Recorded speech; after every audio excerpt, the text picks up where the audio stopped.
boys and girls. My name is Dr. Judy Lynn Mitchell. You may call me Lady Read-Along. Reading is so much fun. You get to use new words, see beautiful pictures, and use your imagination. Oh, Boogie Lookee. Oh, guess who we have with us today? We are so excited. We have the mayor of Salisbury. Oh, that's a big deal. Welcome, Mayor Day. Thank you, Lady Read-Along. Thank you so much for having me. And it's an honor to be here with you. Oh, thank you so very much. Oh, Boogie Lookee knew you were coming, so he wore some special stockings. Look at that. So, all right, Boogie Lookee, I got to admit, I own the same socks. And you're celebrating our wonderful state, the old line state, the state of Maryland. Absolutely. Wonderful. Are those my socks? Oh, the mayor. Oh, Boogie Lookee, the mayor loves your I love sock. them. Oh, I look love across. It's like, this is great. You've got great style. And you check at home. I'm sure that your socks are at home. Okay, all right. I'll take your word for it. Okay. I'll take your word. All right. Now, we are celebrating our anniversary and the importance of reading. So would you share with me, how do you use reading in your profession? Well, I have to read a lot.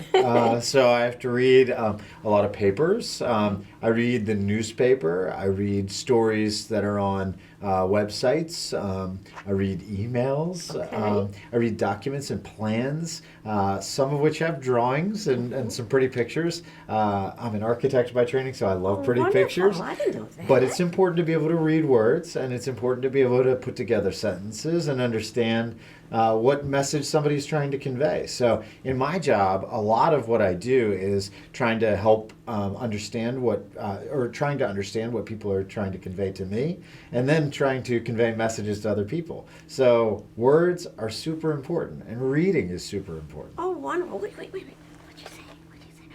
And Boogie Lookee says you do an outstanding job as mayor. Thank you, Boogie Lookee. Now tell me, on that same line, how do you use your skills reading with your private life, your social life with your Sure. family and friends? And Well, look, I love to eat, so you got to be able to read a menu.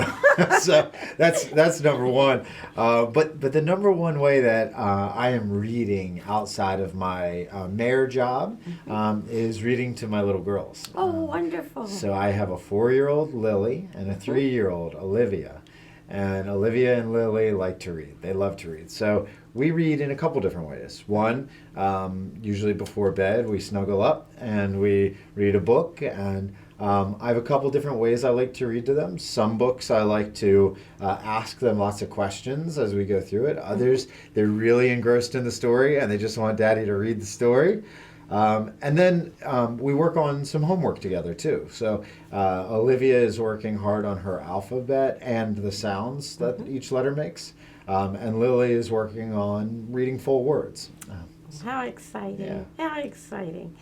Okay, now, please, may I take you down memory lane just a little bit? Let's do our best, yes. Okay, all right.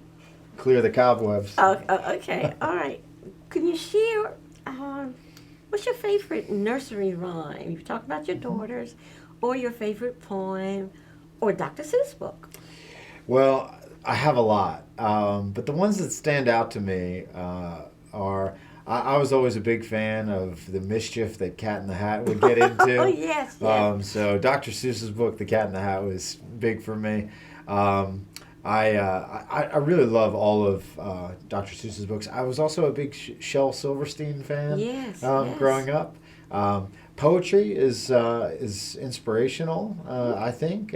So I love the way that poems make you feel and make you think. And I recently read a poem by the Benstown Bard. I don't know the person's real name, with respect to Salisbury. And it was a poem written in 1932 about Salisbury, and it was published in the Baltimore Sun.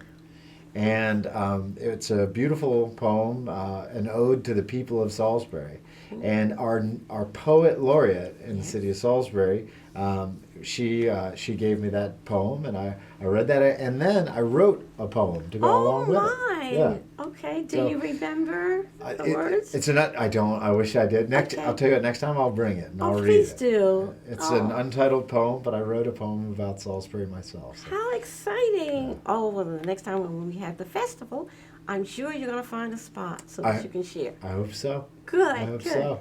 Do you remember when you first started reading? I don't remember when I first started reading, but one of my favorite memories of reading was weekends and summer days when you had long hours, and I would love to get engrossed in a book and just read and read and read.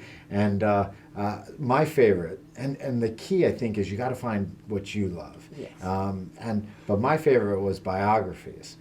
So in the second grade, I had this stack of blue little biographies of presidents, different leaders, and I remember reading, the biography of Franklin Roosevelt or the biography of Abraham Lincoln, and would sit on my bed and, just turn. My mom would clean around me and move me and, say, get outside and go play, and then I'd come back and read. Those biographies, those little blue biographies, carried me through a lot of childhood. Excellent. Now, I must ask, do you still have those blue biographies? I wish I could say yes. My parents might have them somewhere, but I don't, and I've thought about them many times. My folks and I have talked about them, but I don't have them. But I do have a lot of my books from childhood.